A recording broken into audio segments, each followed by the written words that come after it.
नमस्कार दोस्तों, आप सभी का बहुत बहुत स्वागत है हमारे चैनल स्टडी विद पंकज में। आज आपको हम बहुपद के बारे में पढ़ाएंगे, ठीक है। और बहुपद आप लोग देखे होंगे कि बहुपद क्या होता है, और बहुपद के बारे में कक्षा 9 के बच्चे जो हैं वो बीजी व्यंजक के बारे में जानते होंगे, और 10 वाले 9 में बहुपद के बारे में पढ़े हैं, ठीक है। तो यहाँ पे हम 10 और 9 के जो इंट्रोडक्शन है पोलिनोमियल का, जो बहुपद का है, उसको हम पूरे अच्छी तरीके के आपको बताएंगे। इस वीडियो में आपको मात्र यही पढ़ना है कि हमको कक्षा 9 का जो सिलेबस है, क्या क्या आपको बहुपद के अंतर्गत पढ़ना है, ये सब जानना है, ठीक है। और कैसे हम बहुपद को पहचानेंगे कि ये बहुपद है, और बहुपद के घात के अनुसार कितने प्रकार का होता है, और पद के हिसाब से कितने प्रकार का होता है, ठीक है। ये सब जानना है। तो चलिए स्टार्ट करते हैं इसको। तो देखिए, बहुपद और 9 और 10 के दोनों को पढ़ना है, ठीक है। बहुपद की अगर हम परिभाषा को देखें तो क्या होता है, ये ध्यान दीजिएगा। देखिए, बहुपद की परिभाषा साधारण रूप से आप समझ लें कि ऐसा बीजीय व्यंजक, ऐसा बीजीय व्यंजक, ऐसा बीजीय व्यंजक जिसका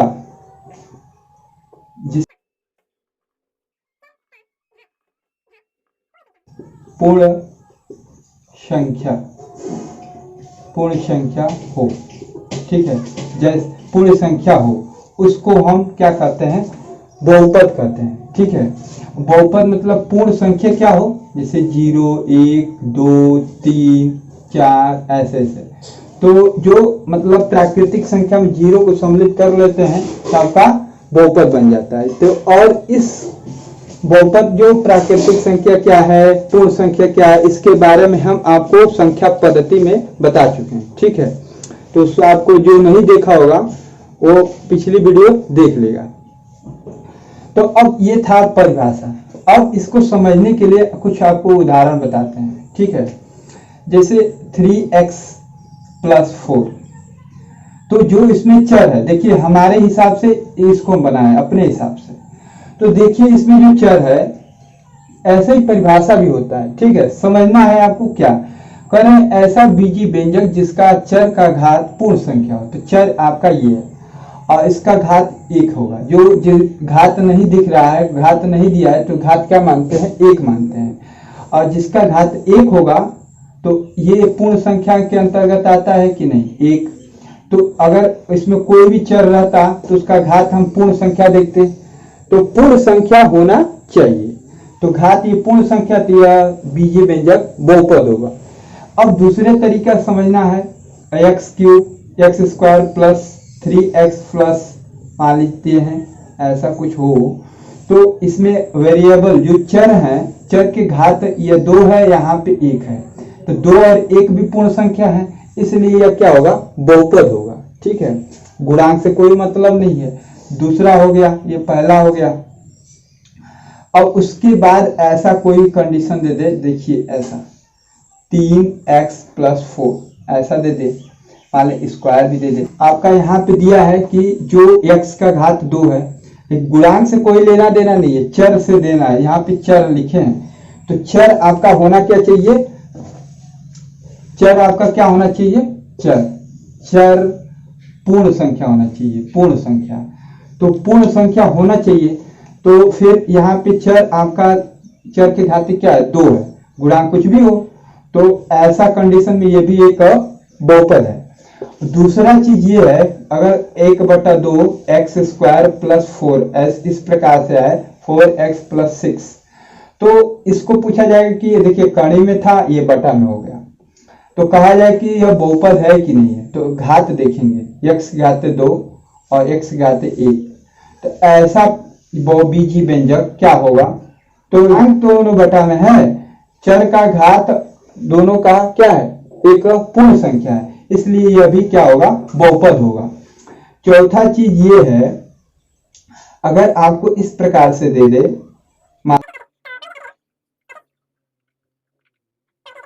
आ जाए, तो भी इसको हम सॉल्व करेंगे, तो यह भी क्या होगा, एक बहुपद होगा। कैसे, घात तो इस चर का पूर्ण संख्या है, इसको कैसे लिख सकते हैं, एक्स स्क्वायर ऐसे लिख सकते हैं 1/4 एक्स स्क्वायर, और इसको क्या लिख सकते हैं 3/5 एक्स प्लस 6।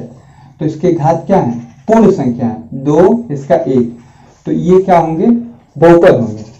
अब ये तो बहुपद होने का कारण था। अब आपको समझना है, क्या समझना है, आपको ये समझना है कि बहुपद कौन नहीं हो सकता है। ठीक है, ये बहुपद हो सकते हैं, ऐसे ऐसे कंडीशन आएगा तो। ठीक है, अब इसको पहचान लेते हैं बहुपद कौन नहीं है। जैसे आपको दे दे कर्ण में x + 4, तो x का अगर हम इसको हटाएंगे वर्गमूल तो क्या हो, x के पावर 1/2 + 4, तो इसका घात 1/2 हो गया। तो ये पूर्ण संख्या नहीं है, तो ये बहुपद नहीं होगा।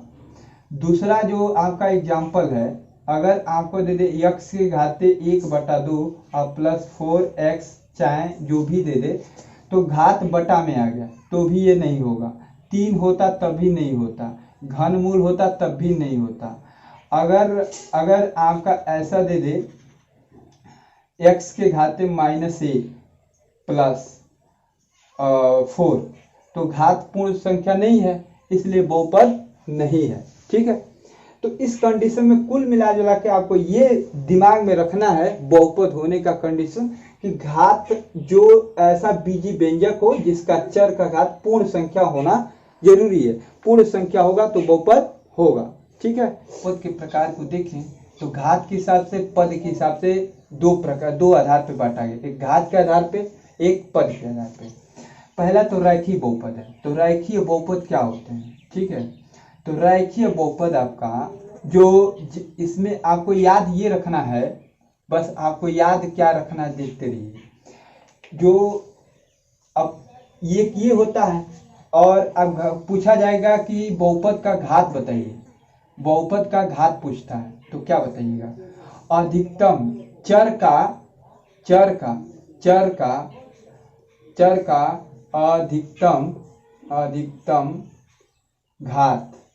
अधिकतम घात जो होगा वही क्या होगा,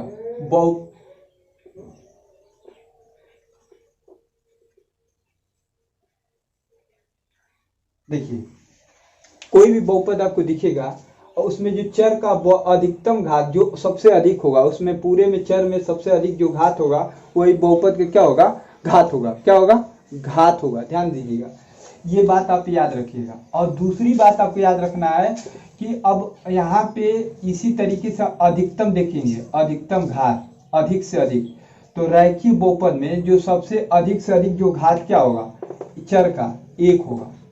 चर का अधिक से अधिक जो घात होगा 1 होगा, द्विघाती में 2 होगा, मतलब घात चेक करते हैं, ये घात है। ठीक है, तो अधिक से रैखिक बहुपद में चर का अधिकतम घात क्या होगा, 1। द्विघाती बहुपद में चर का अधिकतम घात क्या होगा, 2। त्रिघाती में कितना होगा, 3। चतुर्थघात में क्या होगा, 4। ठीक है, ये आपको याद रखना है, एकदम सिंपल फंडा। क्या है, रैखिक बहुपद जिसका घात 1, अधिकतम घात 1 होगा तो उसको रैखिक बहुपद। द्विघाती बहुपद जिसका अधिकतम घात 2 होगा उसको द्विघाती बहुपद। जिसका अधिकतम घात 3 होगा उसको त्रिघाती बहुपद। जिसका अधिकतम घात 4 होगा उसको चतुर्थ घातीय बहुपद कहते हैं। और भी होता है शून्य बहुपद जिसका घात 0 होगा।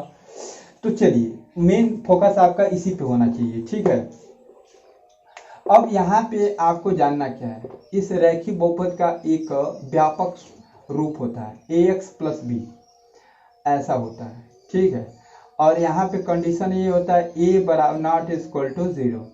अगर हम a की जगह पे 0 कर देंगे तो x भी 0 हो जाएगा, तो चर तो खत्म हो जाएगा और a और b एक अवास्तविक संख्या होगी।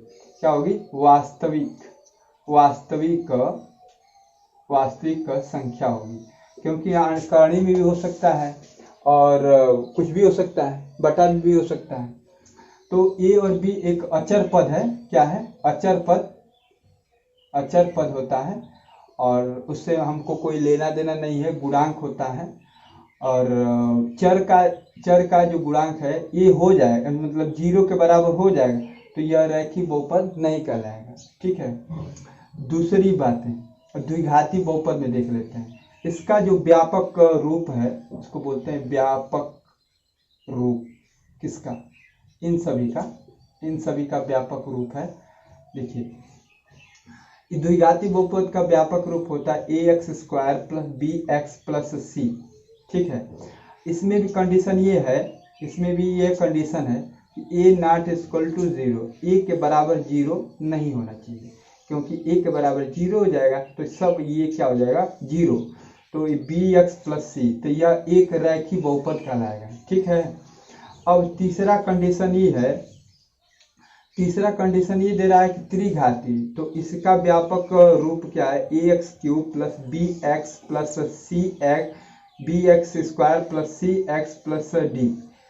तो इसमें होता है कि a नॉट इक्वल टू 0, मतलब अगर a के जब बराबर अगर हम 0 कर देंगे तो यह 3 घात खत्म हो जाएगा, तो त्रिघाती बहुपद नहीं होगा। उसी तरीके से आप इसको बना सकते हैं। ठीक है, तो इस तरीके से आपका यह व्यापक रूप है, आप अच्छी तरीके से पहचान सकते हैं कि कौन, जिस रैखिक बहुपद के चर का अधिकतम घात 1 होगा तो रैखिक बहुपद 2 होगा, तो द्विघाती बहुपद 3 होगा, त्रिघाती बहुपद। ठीक है, ऐसे आप पहचान सकते हैं, परिभाषा भी आप क्या कर सकते हैं, बना सकते हैं, कोई दिक्कत नहीं होगा। इस तरीके से आपको समझ में आ रहा होगा रैखिक बहुपद, द्विघाती बहुपद, त्रिघाती बहुपद और ये इनके व्यापक रूप हैं। ठीक है, अब एक बात रैखिक बहुपद में और आता है, क्वेश्चन आपको मिलेगा, रैखिक बहुपद जो होता है इसका एक और रूप देखने को मिलेगा, एक चर वाला।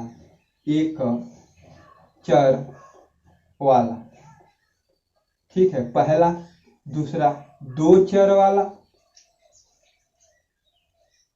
और 3 चर वाला, ऐसे ही 3 चर वाला रैखिक बहुपद। तो जो रैखिक बहुपद जिसका अधिकतम घात कितना हो, चरों का 1 हो सभी का, और वह एक चर हो, तो एक चर वाला का जैसे 3x प्लस 4, इसमें एक चर है तो यह एक चर वाला रैखिक बहुपद होगा। और 2 चर मतलब जिसमें x प्लस वाई दिया हो, ऐसे 4 दिया हो, तो ये 2 चर वाला रैखिक बहुपद है।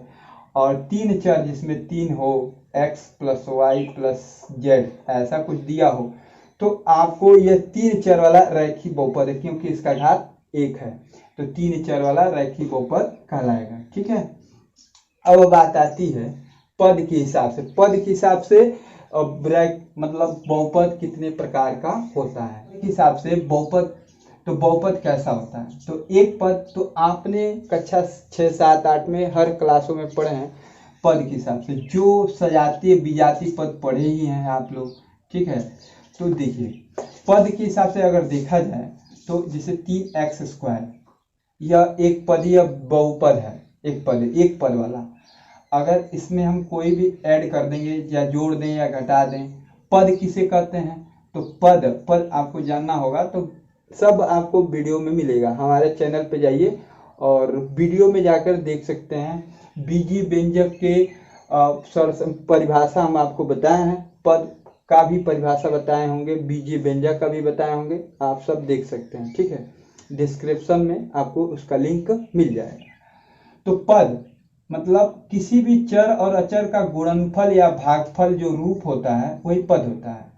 तो गुणनफल भागफल रूप हम इसमें ऐड तो करेंगे नहीं, केवल माइनस और प्लस जोड़ेंगे। तो इसमें 3x प्लस 4 कर रहे हैं, तो यह सभी दोनों विजातीय पद हैं। तो विजातीय पद हैं तो ये आपका द्विपदीय बहुपद हो जाएगा। अगर इसी तरीके से हम 4x² कर देते हैं तो ये सजाती हो गए, तो इनको जोड़ देंगे 7x² हो जाएगा। तब तो ये दोनों 2 पद में है लेकिन सजाती हैं, तो सजाती हैं तो ये एक पदी हो जाएगा। अगर वही ये हटा देते हैं तो यह द्विपदी हो जाएगा। और इसमें x-3 कर देते हैं तो देखिए तीनों आपका विजाती हैं, तो विजाती हैं तो आपका त्रिपदी हो जाएगा। तीनों विजाती होना चाहिए। विजाती का मतलब चर का आधार घात दोनों सभी समान न हो, तो ऐसे बहुपद को हम त्रिपदीय बहुपद कहते हैं। ठीक है, विश्वास है आपको समझ में आ गया होगा बहुपद के प्रकार और आधार पे कितने आधार पे बांटा गया है। अब हम ये चेक कर लेते हैं कि बहुपद में कक्षा 9th में क्या क्या पढ़ना है। ठीक है, क्योंकि इस साल 20 और 21 के जो सिलेबस आपका बना है उसमें आपका बहुपद है कक्षा 9th में है। कक्षा 10 में अगर बहुपद हटा भी दिया है तो भी फिर जानकारी के लिए आपको पढ़ लेना बहुत जरूरी है। क्योंकि आपके लिए बहुत महत्वपूर्ण है कि बहुपद नहीं जानेंगे तो फिर अगले साल हमको क्या करेंगे, अगर बहुपद बीजगणित के बारे में नहीं जानेंगे तो। ठीक है, तो चलिए हम कक्षा 9th का पहले 9th का देख लेते हैं, इसमें क्या क्या आपको करना है। ठीक है, तो आपको बहुत कुछ बता दिए हैं। देखिए सिलेबस के हिसाब से चला जाए, क्या क्या आपको इस बहुपद में कक्षा 9th में आपको क्या क्या पढ़ना है 9th में। ठीक है, 9th में क्या क्या पढ़ना है, तो पहले तो आपको बहुपद पहचानना है। बहुपद पहचानना, उसके बाद शून्यक ज्ञात करना,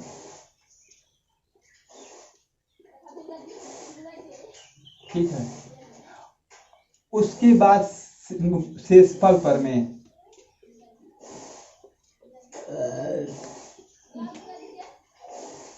और इसी में गुणनखंड आएगा। ठीक है, और चौथा है स्वरसमीका ए पर आधारित जो प्रश्न होंगे, स्वरसमीकाओं पर आधारित जो कक्षा 7, 8, 9 में पढ़े हैं उसी पे आधारित जो 8, 9 में लगाए, 6, 7, 8 में पढ़े वही चीज़ आपको पढ़ना होगा। ठीक है, तो बहुत कुछ आसान है, ये कक्षा 9th में पढ़ना है और आपके लिए बहुत इम्पोर्टेंट भी है, कोई दिक्कत नहीं होगा। आपको प्रश्नावली टू प्रश्नावली, क्वेश्चन टू क्वेश्चन आपको अगली वीडियो बनेगा और आपको एक भी प्रश्न ऐसा नहीं होगा कि समझ में नहीं आएगा। अगर यदि आप वीडियो पे शुरू से अंत तक बने रहेंगे तो आपको बहुत कुछ सीखने को मिलेगा और अच्छी प्रकार से मिलेगा। 100% आप है कि आपको ये बहुपद के बारे में समझ में आ गया होगा। ठीक है, तो चलिए आज यहीं पे वीडियो समाप्त होता है और धन्यवाद। अब मिलेंगे अगली वीडियो में, अब मिलेंगे आपको अगली प्रश्नावली पर, बहुपद की पहली प्रश्नावली। ठीक है, 2.1 पर। धन्यवाद।